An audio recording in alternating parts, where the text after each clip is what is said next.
Welcome to R5 TV news. Rajampet Janasena party కార్యాలయంలో Rajampet parliament Janasena party in-charge Ellaturi Srinivasaraju సూచన మేరకు బీజేపీ జనసేన నాయకుల ఆధ్వర్యంలో మీడియా సమావేశం నిర్వహించారు. ఈ సందర్భంగా జనసేన నాయకులు ఎల్లటూరి శివరామరాజు మాట్లాడుతూ ఆంధ్రప్రదేశ్ రాష్ట్ర రాజధానిగా అమరావతిని గుర్తిస్తూ పార్లమెంటు సభల్లో చట్టబద్ధత బిల్లుకు ఆమోదం లభించడం ఒక చరిత్రాత్మక ఘట్టమని,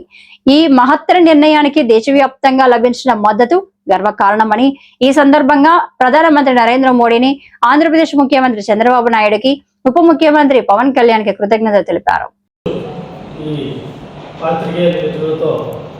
సమావేశం ఏర్పాటు చేయడం ముఖ్య ఉద్దేశం,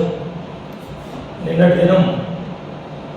మన విభజిత ఆంధ్రప్రదేశ్కు రాజధాని ఎక్కడ అనే విషయం గురించి 2014-19లో గౌరవ ముఖ్యమంత్రి చంద్రబాబు నాయుడు గారు అమరావతి అనే నామకరణం చేసి అన్ని ఏరియాలకు దగ్గరగా మధ్యలో ఉండేటటువంటి అమరావతిని ఏర్పాటు చేయడం జరిగింది. దానికి తర్వాత కొన్ని కారణాల వల్ల ప్రభుత్వం మారడం తర్వాత దాన్ని తిరిగి 3 రాజధానులు 5 రాజధానులు అసలు రాజధాని అనేది అవసరం లేకుండా ఉండొచ్చు కదా అని గతంలో ముఖ్యమంత్రి పనిచేసినటువంటి జగన్మోహన్ రెడ్డి గారు పిచ్చి ఆలోచనతో పిచ్చి కల్పనతో ఎటు కాకుండా 19-24 మధ్య కొట్టుమిట్టాడి ఏ రకానికి అంటే దిశానిర్దేశం లేకుండా ప్రయత్నం చేయడము, ఆ ప్రయత్నం సఫలీకృతం అవుతుంది అనుకున్నాడు. కానీ 24లో అతనికి ప్రతిపక్ష హోదా లేకుండా ప్రజలు అన్ని రకాలుగా ఆలోచించి సరైన సమాధానం చెప్పారు.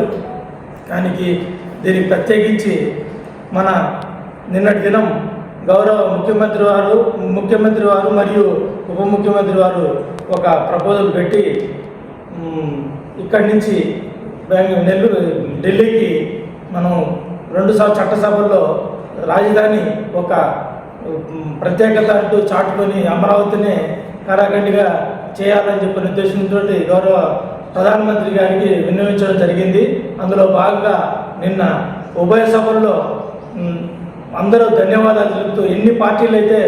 మన దేశంలో ఉన్నాయో ఒక వైసీపీ మినహా అన్ని పార్టీలు ఏకగ్రీవంగా ఆమోదం తెలుపుతూ మనకు అమరావతి రాజధానిని మరొకసారి నిరూపించినటువంటి మన గౌరవ ప్రధానమంత్రి గారికి ప్రత్యేక ధన్యవాదాలు తెలుపుతూ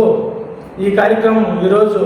శ్రీనివాసరాజు గారు పార్లమెంటు అధ్యక్షుడైనటువంటి రాజంపేట పార్లమెంటు అధ్యక్షుడైనటువంటి ఆయన ఆధ్వర్యంలో మరియు పార్లమెంటు బీజేపీ పార్లమెంటు అధ్యక్షుడైనటువంటి మన సాయి లోకేష్ గారి ఆధ్వర్యంలో ఇక్కడ ఈ మీటింగ్ ఏర్పాటు చేయడం జరిగింది. దీనికి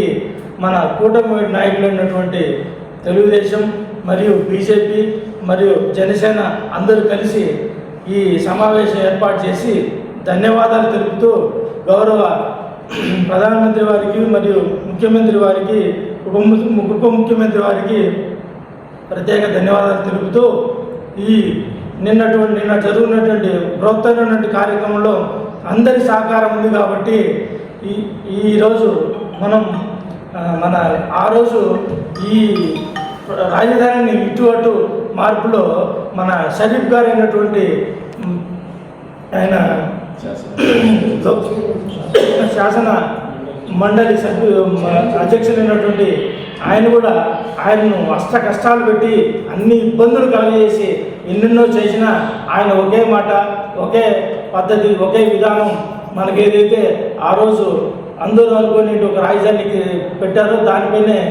ఖచ్చితంగా మనం నిలబెట్టాలని చెప్పని ఆయన వంతు కృషి కూడా షరీఫ్ గారు చేయడం జరిగింది. కాబట్టి వీళ్ళందరి త్యాగఫలమే, వీళ్ళందరి ఒక ఆకాంక్షే మనకు ఈరోజు మన రాజధాని ఇక్కడ అమరావతిని అని తీర్మానం చేసి అన్ని సభల్లో మనకు తీర్మానం చేయడం జరిగింది. దానివల్ల ఈ తీర్మానం సహకరించినటువంటి ప్రతి ఒక్కరికి ధన్యవాదాలు తెలుపుతూ ఇక్కడికి వచ్చినటువంటి కూటమి నాయకులందరికీ మరొకసారి నమస్కారం చేసుకుంటూ సెలవు తీసుకుంటున్నాను. అదేవిధంగా పాత్రికేయ మిత్రులందరూ కూడా ఈ సమావేశాన్ని ఏర్పాటు చేసిన పాత్రిక మీద వచ్చినటువంటి వాళ్ళందరికీ కూడా ధన్యవాదాలు తెలుపుకుంటూ సెలవు తీసుకుంటాను.